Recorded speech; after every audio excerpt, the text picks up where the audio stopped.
This is Game Night with Josh Hennig on 97.3 ESPN and the free mobile app. Now, live from the Matt Black Kia Studios. What a move! Here's Josh Hennig. The Philadelphia Eagles finally win a football game, but does it really matter? Game Night here on 97.3 ESPN. Josh Hennig hanging out with you. 1 hour of the show. Of course, tonight, Monday Night Football, Ravens and Browns coverage begins at 7:30 here on 97.3 ESPN. But we got to get into the Eagles. We got to get into Jalen Hurts. Coming up at 6:20 tonight, NFL Insider, NFL Draft Analyst, Emory Hunt will join us coming up at 6:20 to get more into Jalen Hurts and the Eagles. He evaluated Hurts in college. He had Hurts as his number 2 quarterback coming out of college. So what did he see from Hurts in his first NFL start? We'll get to Emory about that coming up at 6:20 tonight. The text board is open at 609-403-0973 is the text board, 609-403-0973 to get in on the conversation. And it was incredible watching that game yesterday because it felt like for the first time this year, the Eagles' offense was actually being run by a competent individual. And my big problem with the game yesterday is it doesn't matter, if you're a Wentz guy, if you're a Hurts person, if you hate Doug Peterson, if you want Howie Roseman fired. It doesn't matter what side of the Eagles fandom spectrum you're on. You can't walk away from that game and be a rational individual and tell me that Jalen Hurts didn't look way better than Wentz has. I don't want to hear about quarterback ratings. I don't want to hear about completion percentage. I don't want to hear about any of that stuff. Take away all the fluff and stuff. With your own 2 eyes, you saw a quarterback who was not putting his team in a position to lose the game. And I would argue that if they don't call that weird quarterback keeper with the fumble, the Saints never come back in that game, and the Eagles win it easily. The Eagles showed you what they can do when a quarterback isn't making tons of horrible decisions all game long. They can beat teams. They can win football games. Now, I can't promise you that they're going to go out there and beat the Cardinals and Washington. But what I can promise you is as long as Jalen Hurts is the starting quarterback, you will have a decisive, competent quarterback under center. And that's something we haven't been able to say for the majority of the season. Actually, probably since week 1. When the quarterback goes out there and doesn't make a bunch of bad throws, when the quarterback goes out there and does his best to put his team in a position to be successful, it gives the rest of the team confidence. The defense played incredible for one half, by the way. I mean, they shut down the New Orleans Saints offense. That's just impressive. And let's not forget the fact that Taysom Hill, he may not be Drew Brees, but he's played really good over the last few weeks for what people expected of him. Nobody expected him to really be good at all, really, some people. He's going out there and he's been efficient, he's been competent. He did a good job for the Saints for about 3 weeks. He comes into this game, and for one half, the Eagles had a game plan, they executed it, and they shut him down. So to me, every facet of the team stepped up. The quarterback did his job. The offensive line did their job. The running backs did their job. The defense did their job. The only person who didn't do his job was Jake Elliott kicking that ball off the side of the post, which would have been a field goal, which if he would have thrown those 3 points in, maybe the Saints don't even go for the onside kick there. I don't know. There's no guarantee of anything, right? But what I got to keep emphasizing, you finally had competency, decisiveness, and poise at the quarterback position. And I don't know if it's just because it's Hurts, but it sure as heck looked like it was one player who made a difference because everybody else is basically the same. It's the same coaching staff. It's the same mishmash offensive line. It's the same everything else except for the quarterback. And if we can't sit there and just admit that Carson Wentz has been the reason why this team had only 3 wins until this past weekend, then you're out of your mind. If you really want to blame Howie Roseman and Doug Peterson for all season long, that's on you. But if you can't sit there and admit that Carson Wentz is personally, directly responsible for 2 to 3 losses this year, and if Sunday didn't validate that point for you, then you and I are watching different football games, friends. Because Carson Wentz had multiple plays every single week where he put his team in a no-win situation. He single-handedly handed Washington multiple scoring opportunities in that first game. He single-handedly put the Bengals in a position to win the game, and that's why he had to bring them back to get them in the overtime in that game. If Carson Wentz doesn't have the poor play he does in the first half of the Steelers and Ravens games, maybe the Eagles are in a better position to win those games as well. Oh, by the way, I'm never, ever going to let go of the Taki interception. There is no reason in any reality that Carson Wentz should have just flung that ball in the air. You hold on to the ball and you take the sack and you go to fight another day. But because Carson Wentz insisted on being a hero, because Carson Wentz insisted on holding on to the ball too long, because Carson Wentz insisted on doing things that were not the smart play, he put his team in a position to lose. And Jalen Hurts didn't do any of that yesterday. Jalen Hurts had a game where he really only had 2 bad moments the entire game. If Carson Wentz had a game where he only had 2 bad moments, the Eagles might have 5 wins on the year by now. But now we have a quarterback who's poised. The head coach finally sucked it up and said, he's the starting quarterback. We're going to start with him again on Sunday. And now the franchise has an opportunity to, on the outside looking in, try to maybe see if they can squeeze into the postseason. Now, I'm not sitting here and banking all my chips on that. I'm not going to be some crazy person and sit here and say the Eagles are going to win the NFC East now that Jalen Hurts is the starting quarterback, but at least makes the rest of the season much more digestible. At least you can go into the rest of this football season and say, you know what? At least the Eagles, they're trying to put their best foot forward now. The bigger problem with yesterday's game was the loss of Rodney Mcleod. That news came out earlier today, and that felt like just a blow right there. I mean, Rodney Mcleod has been a huge part of this defense all year long. This is an Eagles defense that, for the most part, has actually played well, especially over the last several weeks. And when you look around the NFC, you realize that the Eagles' defense is really not that bad. And you find out that the Eagles are actually doing the best they can, all things considered. But without Rodney Mcleod, a lot of those hopes just go away. They disappear because you released Will Parks probably too soon. So now without Rodney Mcleod, you're hoping that Jalen Mills, Kevon Hargrave, and Gerard Avery was it Grayson Arnold? Yeah, Grayson Arnold is the other safety. Gerard Avery is the defensive end. No, Grayson Arnold are going to be able to step up and get the job done. Yikes. It's going to be rough. And I don't know what they do because also a cornerback, Avonte Maddox and Darius Slay, went down with injuries on Sunday. So I don't even know who on earth is starting in the secondary next week. But to me, that's a huge blow for this team. And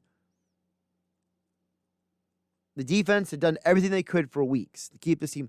They only allowed the Giants and the Browns and all these teams to score so many points, but the offense kept putting them in worse and worse and worse situations.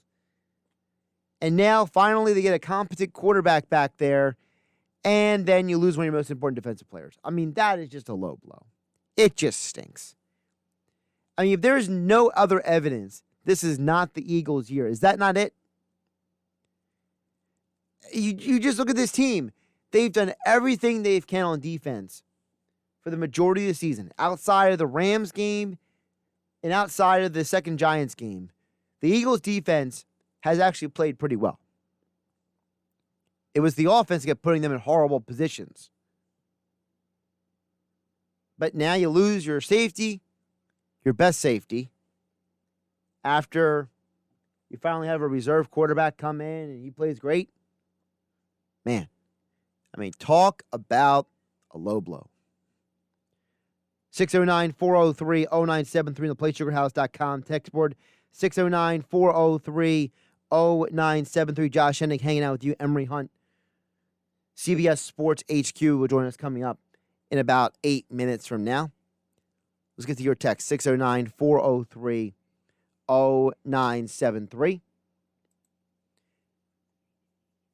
DNEHT chimes in and says, if Wentz would have played, would have been sacked 15 times yesterday. Yeah, you're right. But then he goes on to say, Dan from EHT, it's easy to be decisive when you can tuck and run like Hurts. See, I disagree with that. I agree with you about Wentz. He probably would have been sacked about 15 times yesterday. Maybe not 15. That's probably excessive. Probably like 5 to 8. But see, it's not that Hurts was decisive because he was tucking it and running it.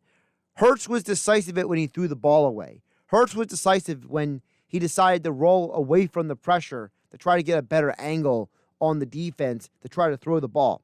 Hurts was decisive when he would throw the ball right into the breadbasket of Goddard. Hurts was decisive on everything. It wasn't because he was tucking and running. He was decisive because he was making decisions and not going ridiculous. There's a point in time where you have to make a decision as a quarterback. You can't just keep waiting and waiting and waiting and waiting and waiting. And that's a huge problem I have with this team. They kept letting Wentz go out there and play this whole hero ball and holding on to the ball and all that kind of stuff. And it was just like, no, that's not good enough. That's not quality football. It just frustrates me they waited this long to go to Hurts. And as Mike Gill mentioned earlier on the Sports Bash, I don't 100% know either how much of this was Doug's decision, how much of this was Howie and Jeffrey Lurie being involved. But whoever's fault it is, why we waited this long to at least see what the rookie quarterback had, it's a darn shame. It's a darn shame. 609-403-0973 on the PlaySugarHouse.com text board. Vincent Galloway says, under current circumstances, Hurts looked good yesterday. He took his lumps and his bumps. He kept his composure, played careful, played smart for the most part. Defense looked strong. But what happened to the defense? Suddenly, top players got injured one after the other. Well, I'll tell you what happened, Vince. The Saints came back into the game. As soon as you had basically you, me, and a partridge in a pear tree out there playing against Emmanuel Sanders and Mike Thomas, well, they got open, and they had touchdowns, and they were scoring. And that's got to be the concern against the Cardinals coming up. DeAndre Hopkins, Christian Kirk, Larry Fitzgerald.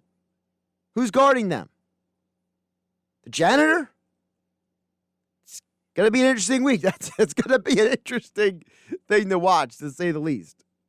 609-403-0973. I mean, I was listening to somebody talk about the fact that, remember last year versus the Saints, it was, Devontae Bosby and Shandon Sullivan, and that was a rough game watching Drew Brees pick those guys apart. Woo!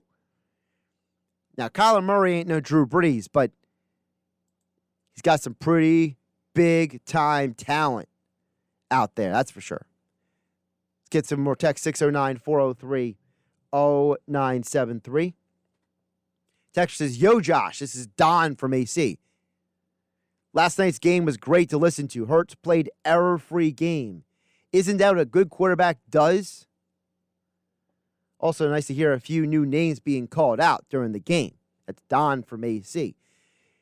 Yeah, Don, listen, it was nice to see a quarterback play competent. It was nice to see a quarterback just go out there and get the job done, right? It's nice. It's a breath of fresh air, right?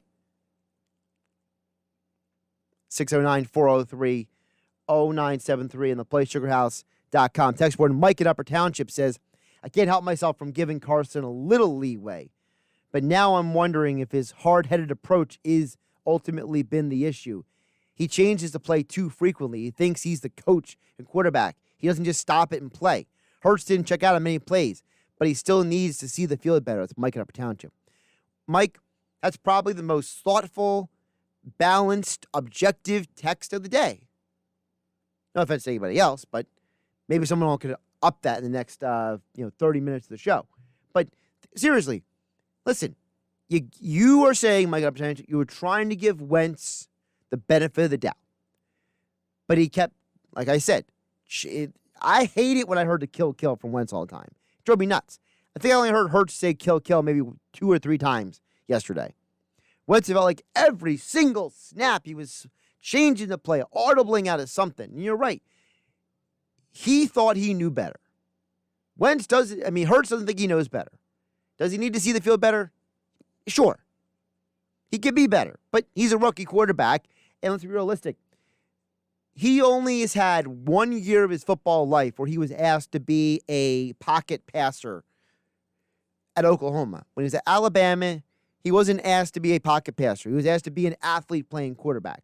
It wasn't until he got to Oklahoma where he was asked to be a quarterback who happens to be an athlete. 609-403-0973. One more text before we get to Emory Hunt.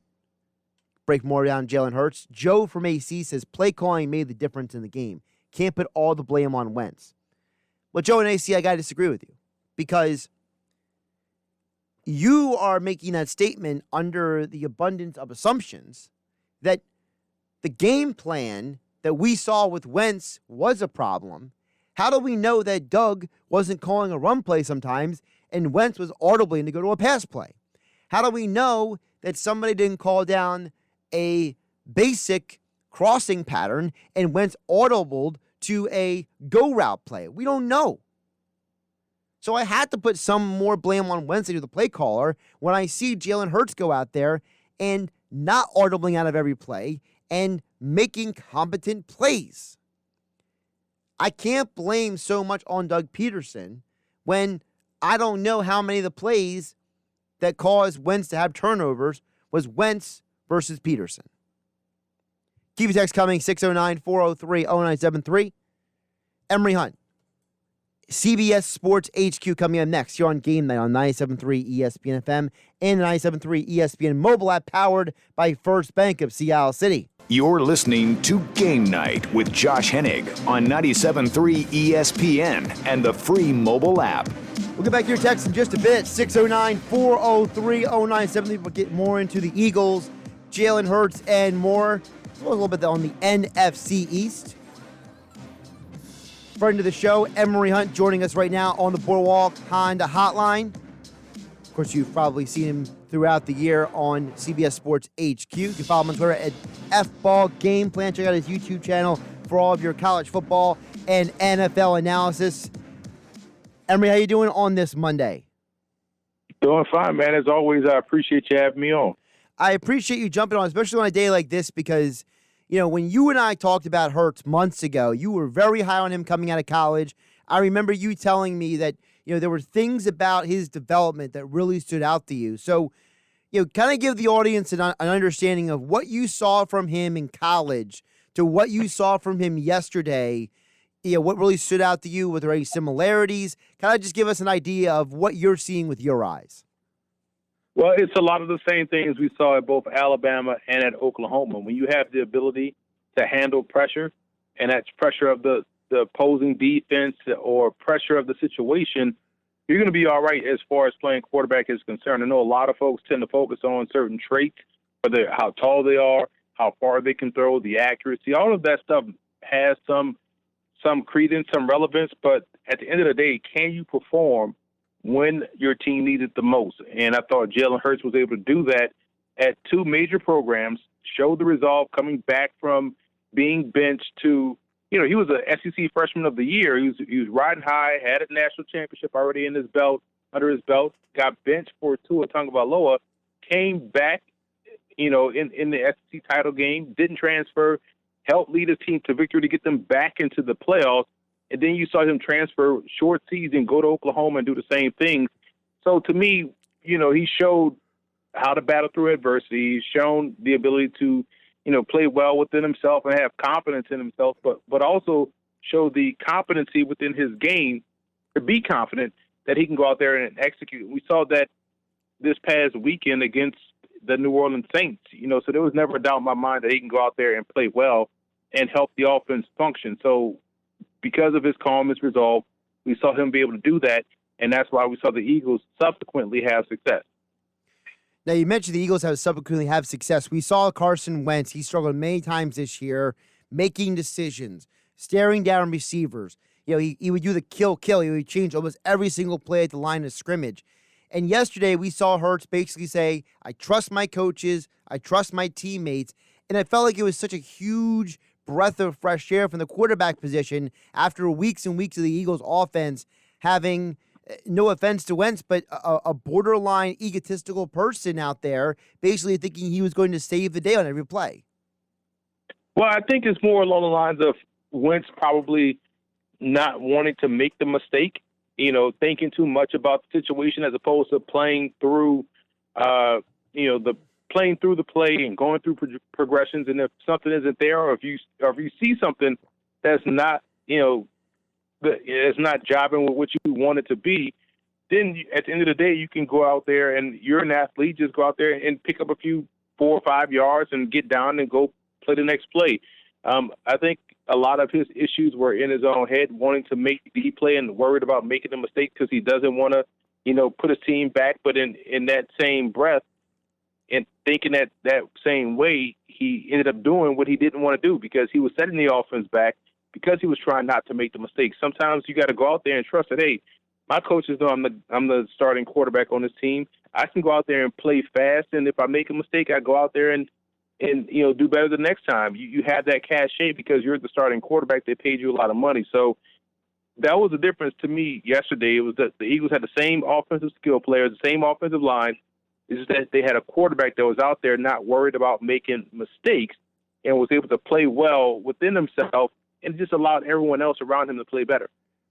Doug Peterson mentioned in his post-game presser today, the day after, that he talked about how with Hurts, they had a better flow in the offense and that he supplied more than a spark. He also, really revitalized the offense. Is that something that, someone like you who watches the tape, you can see from Hurts, seeing that this guy allowed the offense to be more fluid? Exactly. And when you have someone like Hurts, and I say this all the time when you talk about players like Hurts, and Wentz, for the most part, could be that player. When you see a guy that's a +1 in the run game, it helps everyone out up front because, again, you're losing a player defensively because you have to focus on the quarterback and his ability to run. And because of that element, you saw the beneficiary of that. It was Miles Sanders. He had a lot of room to run, had a big touchdown run as well, probably due to the fact that Hurts being an asset in the run game. Wentz could be that as well. Now, Wentz doesn't have to go out there and be, Lamar Jackson where he can break off an 80-yard run, but Wentz can pick up 10, 15, 20 yards and slide and get down. And, he could play a lot like Hurts. He could play a lot like Josh Allen, not be as reckless as Josh Allen, but, this is a guy that definitely has mobility, and that's what you want at that position nowadays, and he has that, but he was reluctant to use it. And this season, he forgot that he was that good of an athlete, I guess worried about injury and things of that nature. But, that's what Coach Peterson is talking about. When you have a guy out there using his talents to help open things up for everyone around him, it just had the offense in a different flow. You felt like every drive was a drive that they can go down and get points off of, and nearly they did do that all day against the Saints. Emory Hunt joining us here on Game Night on 97.3 ESPN. Make sure you follow him on Twitter, FBall Game Plan. Also got his YouTube channel, youtube.com/football game plan. Also catch him on CBS Sports HQ for all your NFL and college football analysis. I want to follow what you said about Wentz. You said that, you said multiple times there, Wentz can do that too. So it sounds like to me that you believe that Wentz is salvageable. He's not a broken quarterback. So is this a situation where the Eagles can get Wentz fixed, or is this a situation where maybe he's like the modern version of Jim Plunkett? He has to go somewhere else to have success. Wentz has to get himself fixed. I mean, you still are the player. You are responsible for your own performance. And Wentz has athleticism. He has the ability to throw the football anywhere he wants to on the field. We've seen him have success. We've seen him do these things before. And I'm not just talking about 2017. We saw it last year in the last 4 games of the year. We saw it even earlier this season against the Giants, where he had to come back and make plays happen to win that game in Philly against the Giants. So it's not like we haven't seen examples of this for him. It's about trusting that he can do it and get out of his own head and not worry about who's behind him. You got to think back to, your college days. Everybody is getting recruited every year to come and take your job. You have competition. And if you're confident within yourself, then you can go ahead and make plays and not worry about the guy behind you looking over your shoulder. So, for him, it's just about, and especially for the next year, the Eagles can definitely use a rejuvenated Wentz because they can't get out of that contract, this in 2021. So they would hope to have him for at least 2021, and then they could ship him off in 2022 if that's the case. But yeah, he can definitely get back to what we saw from him at times to help keep this team forward. And if that's the case, then that's good for Wentz because that's an opportunity for him to salvage his tenure here in Philadelphia. You mentioned about the fact of the concept of, if you're a quarterback in college, somebody coming in behind you. And I have to wonder about Wentz's psyche. And listen, you can tell me if I'm completely off on this or not, because I trust you as somebody who understands the game better than almost anybody. I look at Wentz and I have to wonder, he went to North Dakota State. He didn't go through the normal environment of the college football, recruiting and the, going into the world. He's isolated from the world. He comes to Philadelphia, and it's the first time he's ever really had to look over his shoulder. First time he ever had competition. The first time in his life where, he's had people questioning him. He comes from an environment where he's praised and put on a pedestal. Is Wentz maybe just not mentally prepared or maybe not mentally strong enough to be in this kind of situation? Yeah, I don't know if that's it, because if you look at it from Wentz's perspective, on the reverse end of it, right? He goes to North Dakota State. There's Brock Jensen there. There's the kid that's with the Los Angeles Chargers right now. Easton Stick. That's there. Easton Stick. So he had to wait his turn for Brock Jensen, and then he had to follow a guy like Brock Jensen who won championships, and then he was able to get his own championship and I was at that game when he beat Illinois State.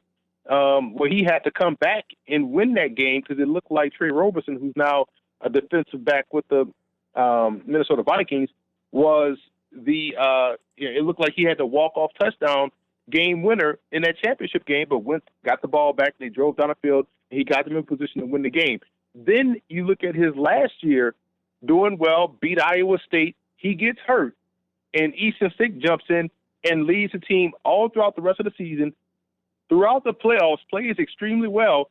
Wentz has to watch that, and Wentz gets healthy to come back in the championship game to start and leads his team to victory and gets his second national championship. So it's not like he hadn't dealt with adversity, one of sitting and waiting his turn and also following a legend in Brock Jensen and also getting injured and having to see your backup do just as good as you, if not in some cases better than you at the same position to come back in the championship game and win. So we've seen him. He had to deal with adversity. He may not have dealt with the recruiting aspect of it, but there's certain elements of having to wait your time, having to follow a legend, having to get hurt, watch somebody do your job better or equally as good. He's faced some adversity in his football career. So I can't jive with that about him not having, it's not Trevor Lawrence having to deal with DJ Uiagalelei, being a hot shot recruit. This is a different set of adversity that Wentz had to deal with at North Dakota State. Now, with all that being said, Emory, let's go with the assumption that we know that this Sunday is going to be Hurts instead of Wentz, but now teams have tape on Hurts. What does Jalen need to do to make sure that he continue to have success as a quarterback with the Eagles offense? And I always find that funny when everyone always says, well, then they got tape on them or give them a full off season. You know, these people have scouted these guys in college. They're scouting them every snap they take in the NFL. You know, we don't say now that people have tape on Tom Brady, now that people have tape on, Josh Allen, now that people have tape on, Donovan McNabb or anybody, right? Because at the end of the day, you still got to go out there and execute. You could even know my play, but you still have to be able to execute and beat the guy in front of you. So I guess to answer your question, the only thing Hurts has to do, and realizing that in the NFL it's mostly about scheme, and that's all. These are these guys' jobs, and that's all they do all day. There's no classes to take or anything like that. It's all football 24/7. You just have to have a counter for the counter. You have to understand that they're going to take away this because I did this well last week. So if they do that, I'm going to do this. So it's all about having a counter for the counter. And the good part about a guy like Hurts and the good part about guys like Hurts is that at the end of the day, they have that break in case of emergency, which is their athleticism, their ability to escape and create. So that's going to always give you a +1 when you're looking at the X's and O's of it. Emory Hunt joining us here on the Boardwalk on the hotline on 97.3 ESPN. Make sure you follow us on F-Ball Game Plan. I'll check out the YouTube channel, Football Game Plan on YouTube. Emory, I want to get you real quick on the NFC East because the Eagles are now 4-8-1, Giants are 5-8, and then the Washington football team is 6-7. I've been saying for a couple of weeks now that I think that Washington's got to be the favorite to win the division. Are they still the favorite to win it, or can the Giants or the Eagles come and steal it from them? That's a good question. I think it changes every day or every week. 1 week we're talking about the Eagles clear cut, have the best talent. They'll win this division. I think on this show I was saying that after they beat the Giants, and then here come the Giants. You're like, well, the Giants got the best defense. They're turned around. Daniel Jones to turn the ball over. They're going to win the division. They're going to win out. Then Washington goes on this run with their defense getting healthier, and they're just really disrupting things. And Alex Smith he's not playing well, but people just love the story of Alex Smith, so they kind of throw him in there as a reason why they're winning, but they're winning because of their defense. And so I think it definitely changes every week, man. So this week, yes, Washington. But if they go out there and lose to Seattle and Philly goes out there and gets a victory and the Giants lose again, then now you have to put the Eagles in first place. And so I think right now, today, on Monday, December 14th, it's Washington's division to lose. One, because they're in first place and their defense is playing well, but we'll learn a lot about their offense's progression this week as they take on Seattle, whether that's with Alex Smith or Dwayne Haskins getting the second opportunity at quarterback. Yeah, that Dwayne Haskins thing is one of the strangest things. I mean, there were reports coming out of Washington that he wasn't paying attention in meetings. He wasn't doing the proper amount of studying, and that's part of the reason why they benched him. And now all of a sudden he has to come in because Smith was having a rough time. I mean, that whole situation with the quarterback for the Washington football team is just so bizarre, Emory. Well, for me, it's about, allowing a young person to grow and play through his struggles. And you always look at, imagine how much better Haskins would be now had they allowed him to play through those quote-unquote easy games that Kyle Allen and Alex Smith got to play through. And now you would have a guy with more reps under his belt, more reps within his new offense, more reps against live defenses, especially considering they didn't have a preseason. And now you have a little bit more confidence with a growing defense going into the Seattle game.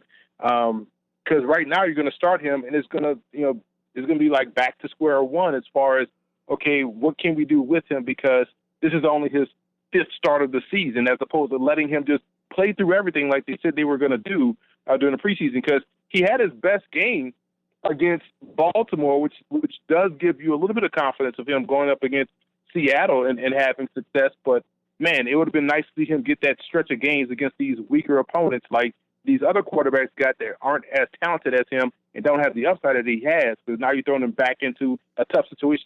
Here, kid, go beat a surging defense, one of the better teams in the NFL, and if you don't, it's your fault, just like it was against Baltimore when he didn't beat, at the time, the best team in the AFC. He's Emory Hunt. Make sure you give him a follow on Twitter at FBall Game Plan for all your NFL and college football analysis. Of course, college football is a crazy time right now, so you want to make sure you follow Emory for all that stuff as well. NFL draft analysis as well as all guests. Emory Hunt appeared on the Boardwalk Honda Hotline. Always appreciate the time and the insights, Emory. Thank you as always, man. Appreciate you having me on. Josh Hennig here on Game Night on 97.3 ESPN. A conversation with Emory Hunt brought to you by GMS Law. Make the right call with 4 convenient locations to serve you. Visit them online at gmslaw.com. Back to text board next. 609-403-0973. The Young the Conversation on the PlaySugarHouse.com. Text board 609-403-0973 here on Game Night on 97.3 ESPN FM and the 97.3 ESPN mobile app powered by First Bank of Sea City. Now, more Game Night with Josh Hennig on 97.3 ESPN and the free mobile app. Josh Hennig here on Game Night on 97.3 ESPN. Get back to your text in just a minute. 609-403-0973. 609-403-0973. I want to remind you, though, that Game Night is being brought to you by weightliftinghq.com. Of course, it's a business located right here in South Jersey and fully online. So you don't have to go to a store. You don't have to drive anywhere. You can get everything you need at weightliftinghq.com. And why I want to go to weightliftinghq.com?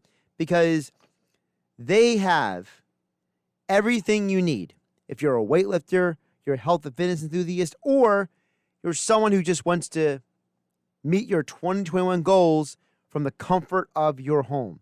They deliver high-end weightlifting and fitness equipment to your house. Everything from bench and squat racks, kettlebells, dumbbells, cardio and fitness machines, as well as resistance bands and more. You can't beat their local customer service, their equipment delivery, and they have incredibly competitive prices. Check them out online at weightliftinghq.com. Use Radio 10 at checkout for 10% off your entire order. That's Radio 10 at checkout for 10% off your entire order at weightliftinghq.com. That's weightliftinghq.com. 609-403-0973 on the PlaySugarHouse.com. Text board 609-403-0973. Text chimes in and says, as a fan, I am happy to see Jalen Hurts succeed in his first NFL start, but I also know that we gave Wentz $130 million in order for us to give up on Wentz. Hurts has got to play out of his mind in order for the Eagles to even fathom the fact they're going to give up on their star quarterback and trade him away. I do think Hurts has the ability to succeed in the NFL, but we're all getting excited over one game. That's text at 609-403-0973. Well, we got all excited about Wentz over his first 3 games. Remember that during the 2016 season when the Eagles started 3-0 in that final game they took down the Steelers, and then the whole season went sideways after that. Nothing wrong with getting excited. Nothing wrong with being positive. But as I've mentioned here on Game Night on 97.3 ESPN, listen, there's a way to get out of those contracts, okay? You can't cut Wentz because it's a $59 million dead cap hit. But if you wanted to trade him, there is some financial gymnastics that you could probably find a way to do as long as Wentz is willing to sign off on it. And if the Eagles, for any reason, believe that Hurts can be the franchise quarterback moving forward, then you got to at least give it a thought. Because Howie Roseman said it himself after the draft. We played the audio here before that he said, look, we passed on a quarterback years ago, and he couldn't say the name, but he was talking about Russell Wilson, he said, and there's a level of regret, and we weren't going to let that guy pass us again. And Joe Banner told the guys from the Inside the Birds podcast that, the Eagles still regret not drafting Russell Wilson. So if Howie Roseman views Jalen Hurts as his Russell Wilson, then at least the GM believes that this quarterback is more than just a gimmick or some guy to push Wentz. For better or worse, they believe that. 609-403-0973, theplaysugarhouse.com.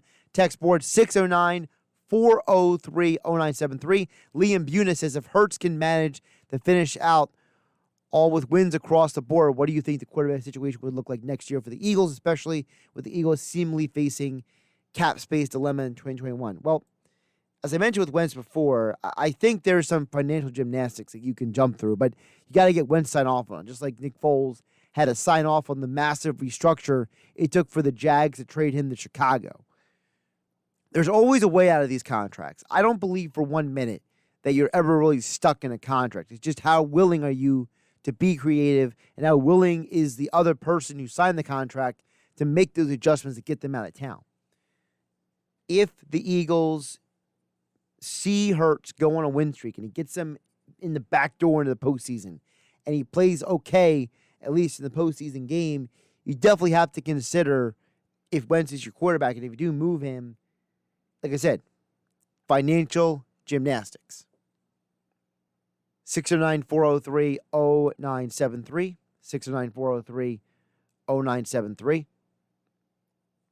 Dan from EHG says, Wentz and Hurts are complete opposites. Wentz thinks he knows everything and is very confident even when he stinks. Hurts is humble and he believes he can get better. I think Hurts has a sneaky confidence, though. He is humble, but he's got a sneaky confidence. He has a strong belief in himself.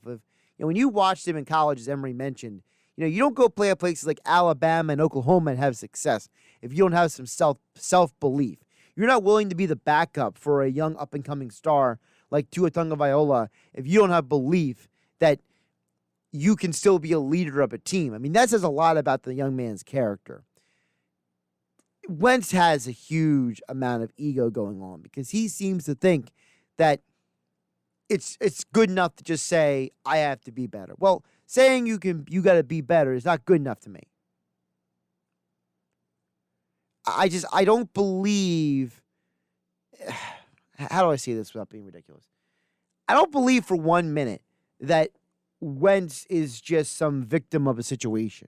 I think he created the situation. If Wentz hadn't played the choppy way he has, and if Wentz hasn't had the injuries that he had, if Wentz hasn't been so thin-skinned, who knows how different this season would be? I really don't know. I just don't know. I really don't. Because it's like Wentz doesn't realize how bad he's played. And that's a problem in itself. While as Jalen Hurts, he's very self-aware. Wrap up the show coming up next. This hour is brought to you by William Hill, America's #1 sportsbook. Get in on the Monday Night Football action and make it even more interesting with a wager. Just download the William Hill mobile app to bet on all the sports you love. New Jersey only, 21 plus. Terms and conditions apply. Gambling problem? Call 1-800-GAMBLER. Let's squeeze in one more text before we hit the break. Well, actually, we get out of here. Coming up next, we got to head off to the network because tonight on 97.3 ESPN, the Ravens and the Browns. Coverage begins at 7:30 right here on 97.3 ESPN. Texter says, don't question Ron Rivera, buddy. The football team wouldn't be relevant with Haskins under QB. And look where we are in December talking about the football team. Your guest couldn't have a more wrong take on the football team. Well, that's your opinion. That's his opinion. Emory watches a lot of football tape. He has a lot of perspective on a lot of things. Listen, I've said it for weeks, Texter. You may or may not have heard me. But I've said it for weeks. I think Washington is the favorite to win the division. And Ron Rivera should probably be coach of the year. I'm Josh Hennig. This is Game Night. Hope you have a great night.